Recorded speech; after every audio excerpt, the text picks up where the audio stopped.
July 16, 2025, nang makatanggap ng report ang tanggapan ng Panabo Philippine National Police tungkol sa kaso ng pamamaril. Madaling araw na at bihira na ang tao sa lansangan kaya naman mabilis nilang narating ang lugar. Bagamat madilim pa ang paligid ay madami ng tao sa lugar. Sa loob ng isang apartment ay doon nila dinatna ng isang babaeng nakaputi. Sa paanan nito ay naroon ang kanyang cellular phone.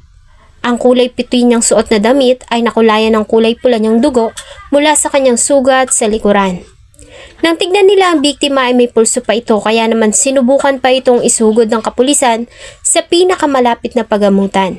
Subalit sa kasamaang palad pagdating sa ospital ay diniklara ito ng mga emergency doctors doon na wala ng buhay upon arrival.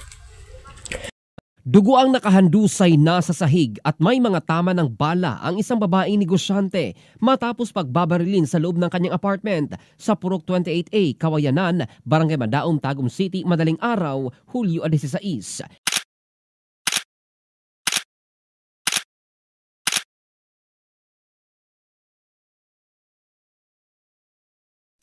Bago ko po simulan ang ating story, sa mga bago po sa channel ko, please hit the subscribe button at pakipindot na rin po ang notification bell para ma-notify kayo pag may bago tayong upload na videos.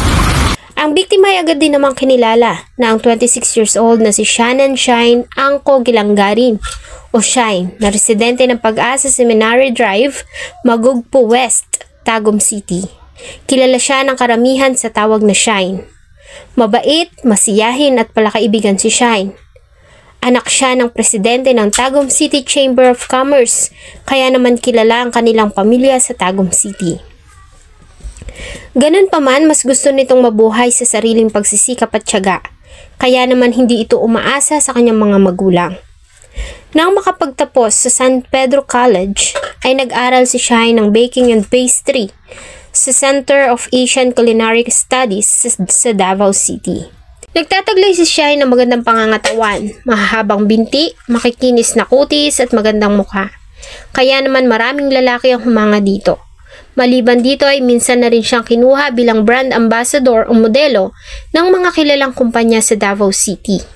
Sa kanyang hilig sa fashion ay naisip niya na pasukin ang negosyo ng buy and sell. Mas nakilala pa nga siya ng sumikat ang online selling nang pumutok ang pandemya. Ilan sa kanyang mga online shop ay ang Thrift Avenue at Shine Style Davao. Maliban sa photography at pagmamodel ay nahilig din si Shine sa pagta-travel. Minsan na rin siyang umibig at ang pag-ibig na iyon ay nag-iwan sa kanya ng isang anak na babae. Bagamat nasa Tagum City lamang ang kanilang bahay ay ayaw ni Shine na pinakikialaman siya ng kanyang pamilya at mas gusto nito ang mapag-isa. Kaya naman kumuha ito ng apartment sa Purok 28, Kawayanan, Barangay Madaum, Tagum City, kung saan nangyari ang trahedya. Ayon sa mga nakasaksi, madaling araw ng July 16, 2025, ay nagising sila dahil sa ingay na nagmumula sa second floor ng paupahan, kung nasaan ang silid ni Shine. Isang lalaki kasi ang nag-aamok at galit na nagsisigaw sa labas. Pilit na tinutulak ang pintuan sa pagnanais na makapasok. Ayon sa mga residente doon ay kilala nila si Shine. Malimit din nila ito na nakikita na tumatanggap ng mga bisita sa nasabing apartment. May pagkakataon din na nakikita nila ang lalaki na nag-aamok na kasama nito noon. Makilang ulit pa na tinulak at sinipa ng lalaki ang pinto. Narinig naman nila si Shine na sumisigaw mula sa loob at nagsabi sa wikang Bisaya na bakit ka ba nagsiselos, wala naman tayong relasyon.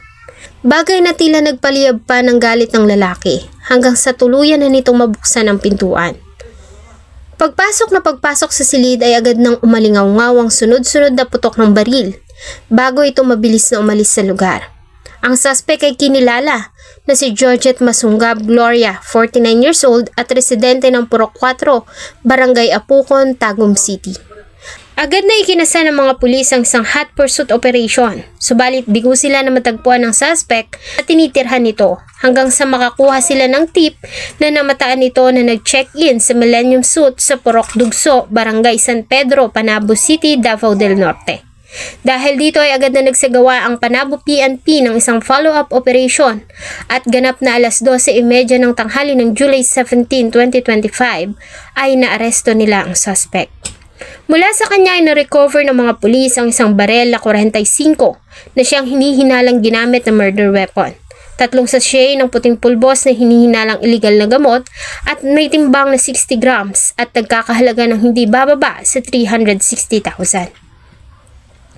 Sa pagkakaaresto kay Jojit ay agad din naman itong inamin ang kanyang ginawang kasalanan.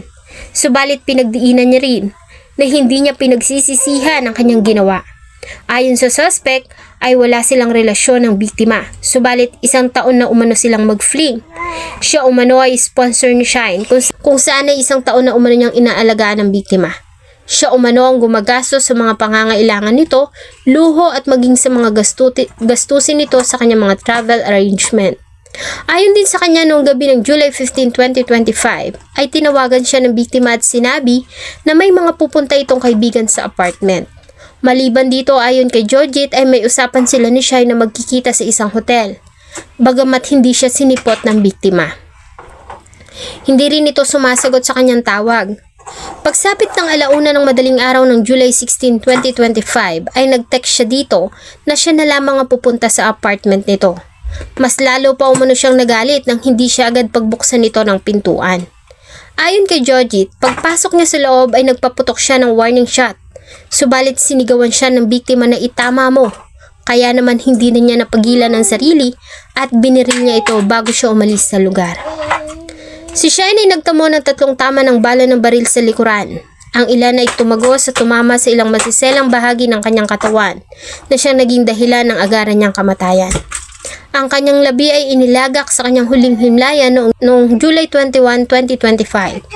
Para sa mga nakakakilala kay Shine, lalo na sa kanyang matatalik na kaibigan at pamilya, ay hindi sila naniniwala sa salaysay ng suspect.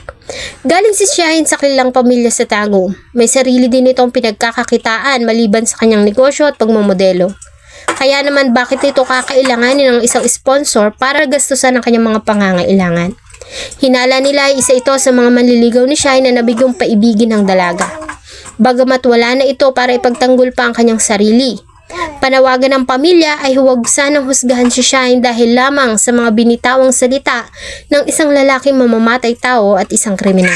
Ang suspect ngayon ay nasa pangangalaga ng Panabo Philippine National Police at nahaharap sa patong-patong na kaso ng pagpatay, illegal possession of firearms at illegal possession of dangerous drugs.